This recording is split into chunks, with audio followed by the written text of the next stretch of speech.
Hi everyone! I'm very excited to be back. It's been a little bit since I've filmed because it was the holiday. I hope everyone is having a happy new year. I'm really excited to talk to you about some movies today. It's one of my favorite topics. But I did this last video too, but I did really just want to say quickly, thank you to everyone who has watched my last few videos. My last few videos have done very well for me, and I'm just very grateful for it. It was really cool, all of the conversations within the comment section, and a lot of it was very nice. Again, thank you. I'll shut up now, but I just wanted to say that. Okay, so let's just get into it. This video, the plan is to do a survey of a few topics within this main generalized topic, I guess. So I don't know if you can see this at all, made a web of different topics I wanted to talk about today in my chicken scratch. So I think we'll just get into this and discuss a few of these ideas, with the main topic being, this is the same term, but repeat media or recycled content. The first thing that I think of when I think of repeat media is the treadmill we've been on of Disney remakes that we've been force fed for 5 to 10 years. What comes to mind for me is The Lion King, me not thinking of a single other one, The Little Mermaid, Mulan, Cinderella, which has been remade 5 times, and not even always by Disney. Aladdin's another one. Dumbo, which I don't think anybody saw. It looked very terrifying. Poor Dumbo. I actually don't want to talk about Disney remakes specifically too long, because I think this is more of a well-known subtopic within this repeat media topic. I think the Disney remakes are kind of more public knowledge that they're getting kind of old. I did just want to talk briefly about a few of them. You're kind of crooked. So the first one, when I think of Disney remake that comes to mind, is The Lion King. That is one of the earlier remakes, and it's one that in my opinion, from my perspective, was pretty good. I think Donald Glover, Mr. Gambino himself, was good as Simba. He brought a new fresh perspective. And for me, one of the standouts from the Lion King, live action remake, whatever you want to call it, were Billy Eichner and Seth Rogen as Timon and Pumbaa. Their banter, it almost felt like improv sometimes, I think really brought something new to the movie. Today, when he's big and strong, he'll be on our side. I've got it. What if he's on our side? Hear me out! So it didn't feel like you were just rewatching the old Lion King. It felt like there was something new to be added. I do want to say, I do really like the original Lion King. I think the animated version is quite good.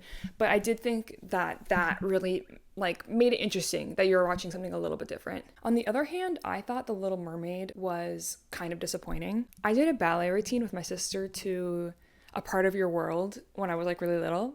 And that has nothing to do with the video. I just wanted to share that, I guess. So, Halle Bailey, I think you are gorgeous, and I think you did a good job as Ariel. I just found the movie itself to be stale because I had already seen it 20 years ago, and it just felt like the exact same thing. It didn't feel, to me, different at all. I can already feel people are going to be no, actually, it was very different. I haven't watched it in ages, but to me, it felt verbatim. It felt very similar, other than Scuttlebutt, which we probably would have been okay with skipping Scuttlebutt. Remember the swamp? Remember my song in the swamp when I was like, whap, chicka, whap, whap, chicka, whap. I remember. Sorry, Awkwafina. I actually have nothing against Awkwafina. I know that she gets a lot of hate. I'm not really exactly sure why. I actually really liked The Farewell. So if you haven't seen The Farewell, you should really check that one out. It's really good. Anyways, I just personally think that if you're doing a remake or a live action of a cartoon, whatever, then it needs to be a little different, because otherwise it's we can just watch the cartoon, it's we don't really need a duplicated copy.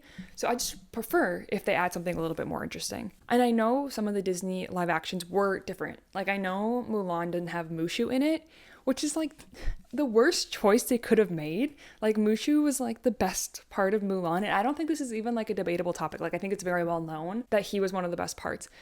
But I haven't seen the new Mulan, so I don't know, maybe people have different thoughts. Anyways, a large aspect of this that I think can be discussed is the huge increase in remakes, especially lately. So the first one that comes to mind for me, which maybe doesn't come to mind for everyone, is All Quiet on the Western Front. All Quiet on the Western Front won Best Picture in 1930, and it's actually one of the earliest Best Picture winners. And then it was remade in 1979 as a TV movie, and then it was remade again in 2022. The 2022 version did get 9 Oscar nominations, and it won 4, and it was nominated as Best Picture, but it did not win. I have only seen the 2022 version, but I do want to watch the 1930 version because I want to watch all Oscar Best Picture winners. If you can't tell, I'm a film snob. Sorry, it's just how it is, unfortunately. So my large question with this subgenre or subtopic is, how long does time need to pass before it's okay to make a remake? Like, what is the window of time required before a remake makes sense? Because in this case, it was 40 to 50 years between each remake. Like, is that enough time? For me, my perspective, from my opinion, to me, it doesn't seem like long enough. Like 40 to 50 years is not that long. That means that realistically, a lot of people could have seen both come out within their lifetime. Or people could have had technically all three come out in their lifetime if they got good genetics. But it is true with this example of All Quiet on the Western Front. I have only seen the newest version, which is the one that like came out while I was alive. So it like in theory, it does make sense to keep making remakes if it's like good content, because new generations will be introduced to it if they're not like the type of person who will go back and watch like the older versions. Another point that stands out to me is that we are clearly living in the technology era. We're in an era where technology is advancing so quickly. Within the past I almost said decade. Within the past century, we've gone from silent films to talkies, to the introduction of color within a relatively small amount of time. So I do kind of understand remakes from that perspective, because there can be significant difference within the versions, just within, a few years, just within a few decades. A few other examples. I wanted to bring up Mean Girls because the new Mean Girls movie comes out around the time that this video should be coming out. The movie Mean Girls, so like the what is her name? Lindsay Lohan. Jeez. The Lindsay Lohan, Rachel McAdams version, Tina Fey version, but I guess all versions are technically Tina Fey versions. Anyways, came out in 2004, which is 20 years ago now at this point, which is woo-wee. Let's not talk about that, actually. Let's not talk about that. Let's move on. That's not that long ago, I guess is the point. It's 20 years. And also, so like while doing research for this video, did you guys know there's a Mean Girls 2? I just had no idea. And it came out 7 years after the first Mean Girls, which is a pretty substantial like gap. My understanding is like one of those Disney type movies, kind of like the Cinderella stories, where there's not like a strong correlation. I think the story is just similar, but I haven't seen Mean Girls 2 because I didn't even know it existed. Anyways, then there was a Mean Girls musical that like was on Broadway, and that came out in 2017. That was also like a Tina Fey run project, and it came out on Halloween, so October 31st of 2017, which I think is such an iconic move because of the Halloween scene in Mean Girls, which I have not seen the like Broadway version, but I've seen like Mean Girls the movie. If the Halloween scenes makes it to the musical, I think that's pretty iconic that it came out on Halloween. So from my understanding, the new movie, which is the musical version, Broadway musical, movie musical, that version is coming out in January of 2023, and that has Regina George being played by Renee Rapp, who was also Regina George on Broadway, or she was one of the Regina Georges on Broadway. Bit of a Dear Evan Hansen situation. That came out British. Also, a little lore. This is a side tangent, but a little lore. Did you guys know that Sabrina Carpenter, Feathers fame, was going to be playing Katie on Broadway? The show opened with Sabrina Carpenter being Katie Heron and Renee Rapp was Regina, and it opened in March of 2020. So there was only 2 shows that happened where Sabrina Carpenter was Katie and Renee Rapp was Regina. I don't know why this is so hard for me to say. There's only 2 shows that happened before it got shut down because of COVID. Only a very small group of people got to see those 2 showings before Sabrina like never returned with the role. So it's like very, I don't know. I like Sabrina, so it's just, that's interesting to me. But again, a tangent that is not relevant to the video. Okay, then, because I am me, I wanted to give a few Greta Gerwig examples. Little Women is an example. There's actually been a lot of versions of Little Women, with the first apparently being a silent movie version that is lost, and that was made in 1917. And then I guess they made it again in 1918, and that was another silent film version. Then they made Talkie with Katharine Hepburn in it in 1933. Then they made it again in 1949. Then a pretty well-known version in 1994, which has Winona Ryder in it as Jo March, which is like the main character. And then they made it again, the Greta Gerwig version, in 2019, which to me is like so, like I love it. It is so It means so much to me. Like it's really a comfort movie. It's one that I watch every Christmas because it has actually 2 Christmases within the movie, at least 2, I think. And it is a very, very different version, I think, compared to the other ones. Greta Gerwig's version has her children in it, Timothy Chalamet and Saoirse Ronan as Jo March. And then another Greta Gerwig version is she has been like slated to direct and also write with her husband Noah Baumbach, who is also a director, a new version of Narnia. But as I was kind of saying with the Mean Girls version, Narnia, the original like Narnia movie came out in 2005, and that's like the first movie. And like that's 20 years ago, you know, it's like not that long ago. It's actually less than 20 years ago. I've already been talking about this longer than like I had meant to, but I do want to bring up Percy Jackson too, because Percy Jackson was originally as a book series by Rick Riordan. Then it was made into movies, which had Logan Lerman as Percy Jackson as the titular role. It's the titular role! No! But it only got 2 movies before it kind of got like shut down, similar to like a Divergent version where they didn't actually finish that Divergent series. They didn't make part 2, I guess, of Allegiant. Anyways, and so they never finished the series. We only got 2 movies. So they are now making it again into a TV series. And I actually started watching it last night because I read the books. I really liked them. I liked the movies. It's like one of those ones where it's like I'm not a severe fan. I'm not deeply into the fandom. So if like things don't go perfectly, it's like not a huge thing for me. But I understand like the people who didn't like it. They're making it into a TV series now, and I think there's like, as of right now, there's like 4 episodes out. I've watched the first 2, I think. I actually really liked it. I think this is so off topic, I apologize. I think it's like really good. The cinematography so far has been gorgeous, so beautiful. And I really like that they casted kids in the ages that match the book. So the kids are like 12, they're very young. And that's not what they did with the movies. Like Logan Lerman clearly looked like a high schooler. Anyways, so the acting's a little bit cringe because it's like really young kids. But for me, it doesn't take away. I still really enjoy it because I'm not like too invested. So I can understand if people are invested. Maybe they don't like it as much. But so far, I think it's okay. So like I said when I was talking about All Quiet, the big question I guess I have is, when has enough time passed that it's acceptable for a remake to come out? Additionally, do you think like we are set now on just constantly having remakes? Like, is that going to take away from like original ideas? Are we just going to keep getting versions of the same thing? Because I don't know, it just feels like so many have come out within the last few years. Okay, anyways, now I wanted to do just like a slight pivot a little bit away from like remakes specifically, but more to like recycled content. And by that I mean specifically like prequels. So depending, I can love a prequel. I can also deeply despise a prequel. It's a fine line, I think. You can take a successful franchise and maybe like milk it a little bit longer with a prequel, and sometimes that pans out and sometimes I think it doesn't. Like I said, that's not to say that I don't like a prequel. There are 3 examples that I think of right away. The first being Wonka, which has just come out recently. The second being The Hunger Games, A Ballad of Songbirds and Snakes, which has also come out recently. And then the third is Cruella, which has been out for a bit. And I'm not as invested in Cruella, I guess. I don't have that much to say about Cruella. I like Emma Stone, who plays Cruella de Vil, the titular role. It's the titular role! No! But I didn't see it. I don't really care. Even when I was young, I didn't really like 1,000 Dalmatians that much. It was just kind of like an okay one.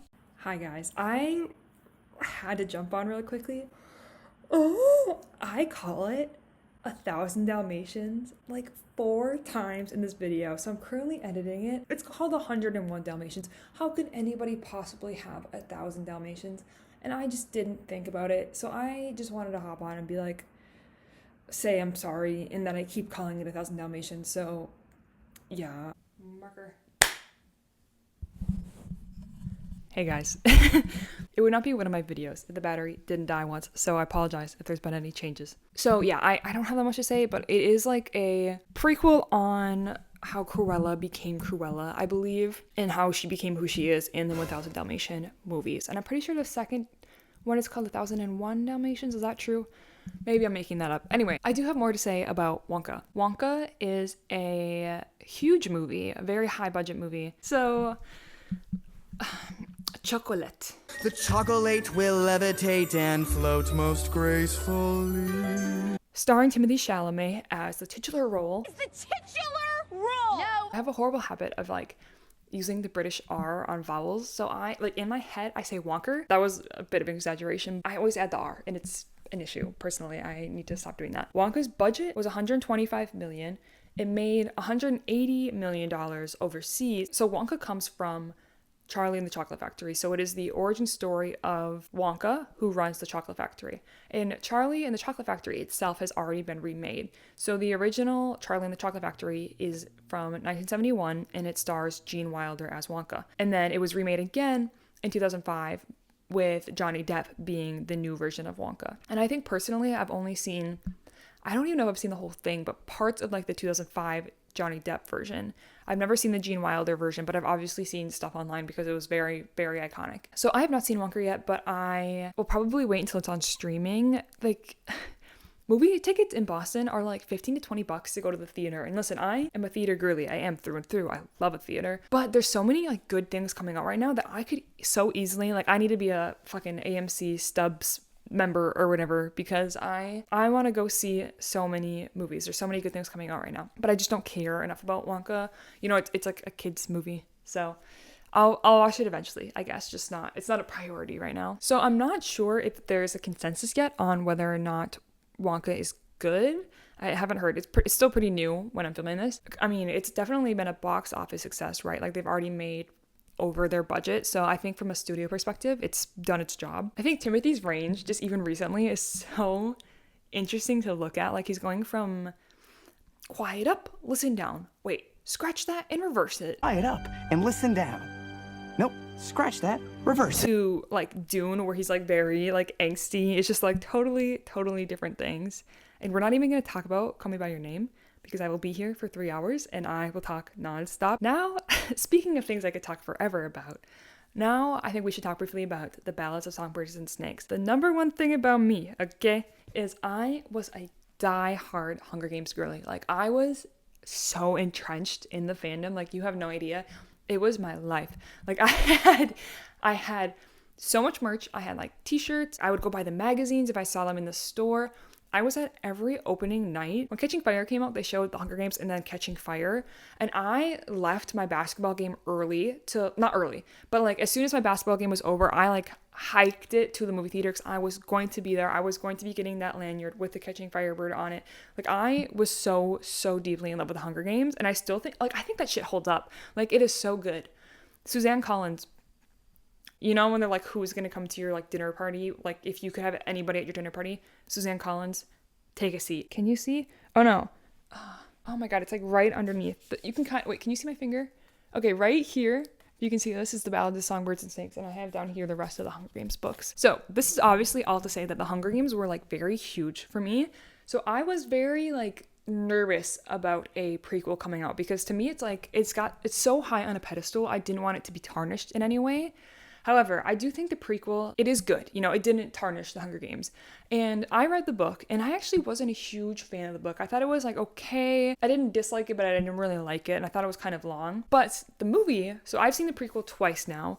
I actually really like the movie, and I probably prefer the movie over the book. Mark my words, nothing you can take from me from that movie. Nothing you can take from me was ever worth keeping. Is going to be my number one song on Spotify Rap next year. I was so, like, something about that song, like, went into my soul, and I was obsessed with it. I've listened to it so many times. To me, in my noggin, I understood it better as a movie. And I think the acting is, like, pretty good. It's directed by Francis Lawrence, who also directed Catching Fire, Mockingjay Part 1, and Mockingjay Part 2. So I do like that the director had, like, enough faith in the story to keep directing. So that's like an example of a prequel, and I guess like probably Wonka in a sense of a prequel that like did go well. The whole point that I'm guess like trying to like talk about, which I understand I'm kind of all over the place right now, but it's just like my question of what does a prequel mean in terms of like remake territory or like recycling content that already exists. Like, because it's prequel, it means that like you had started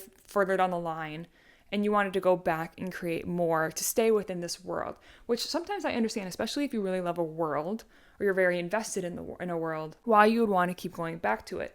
But that still makes me wonder, are we still making good content always, or like still being creative if we're still existing within a smaller amount of area. And I guess another example of this is House of Dragon. I don't know if House of Dragon is a prequel. I haven't seen it. I did watch all of Game of Thrones, but I became like disillusioned enough where I didn't really feel like I needed to keep existing within the world.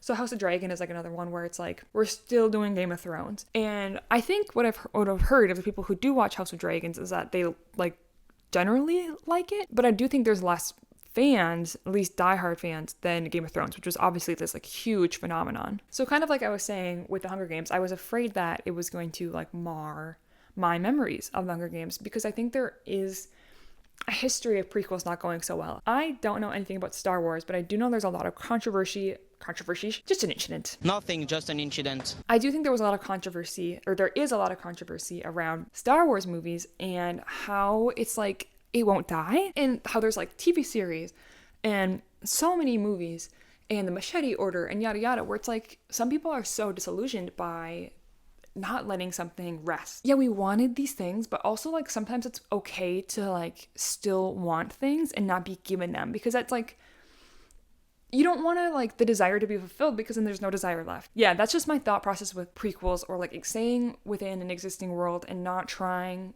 new stories. Another like kind of example, I guess, of this feeling of like you're kind of like, oh, this is like too much content of one thing, is I don't know if anybody has seen like the podcasts of actors who were on shows that used to be really popular. So for example, the Wizards of Waverly Place has a podcast, and it's Jennifer Stone, and I apologize, I don't know the actor's name, but I'll have it on the screen. So it's the guy who played like the Russo's dad and the person who played Harper, and they're talking about Wizards of Waverly Place. I know Ned's Declassified did a version of this too, and there are two boys that do one. It's Bradley Perry, which I know his name because we have the same last name, from Good Luck Charlie, and then I believe it is the boy from Ant Farm, and they do a podcast. So it's those where sometimes it's like a little, like unfortunately a little cringe when it feels like actors can't let go of the show or movie that they were on ages ago, but they haven't maybe done other projects since then, so they're still kind of reliving the glory days. So obviously this is like diverted from prequel territory, but it's more of just like a similar feeling where sometimes you're like, sometimes so much content on one thing is like just too much, even if you really love it. I keep talking about AI on my channel, which like I don't have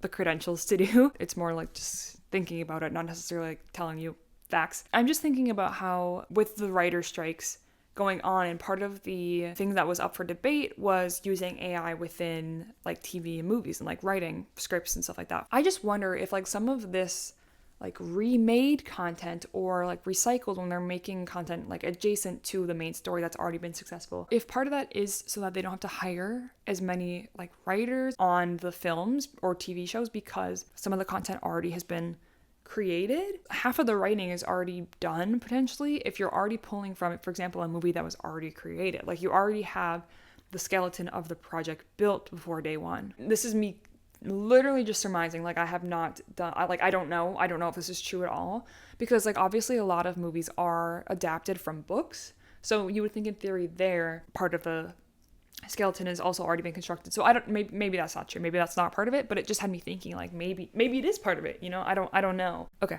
I think I'm gonna stop now because I've already talked a lot, but I hope this is like giving you some food for thought, or you have some ideas around this. I know I said one thing about me is Hunger Games, but the second thing about me is how obsessed I am with movies, and like probably next like TV and books. But I love it. I could talk about movies 24 hours, 7 days a week, 365 days a year. I did have another part on my web that was Scooby-Doo. However, I think I'm going to stop because I actually think there's a lot to say about Scooby-Doo, because that has been remade a lot of times, and I have very strong opinions about each of them because I was also a very big Scooby-Doo kid growing up. If anybody's interested, maybe I'll make a video about that down the line. I don't know. Anyways, let me know if you have any thoughts on this topic, because it's one I'm actually like very, very interested in. So I'd love to have a little bit of discourse. But yeah, thank you so much for watching, and thank you to all my new subscribers. It's great to have you here. I'm thinking about hopefully doing this year about a 2-week schedule. I am just a little bit busy this year. I'm taking 2 classes, and I'm also working a full-time job on top of like making videos and doing hobbies and stuff like that. So I'm thinking a video every 2 weeks should be feasible for me. We'll see. Again, I hope you had a happy new year. You're having a happy new year. If you're interested in seeing any more of my content, subscribe. And yeah, I'll see you in the next one. Peace, love, and happiness. Goodbye. Ciao, Bella.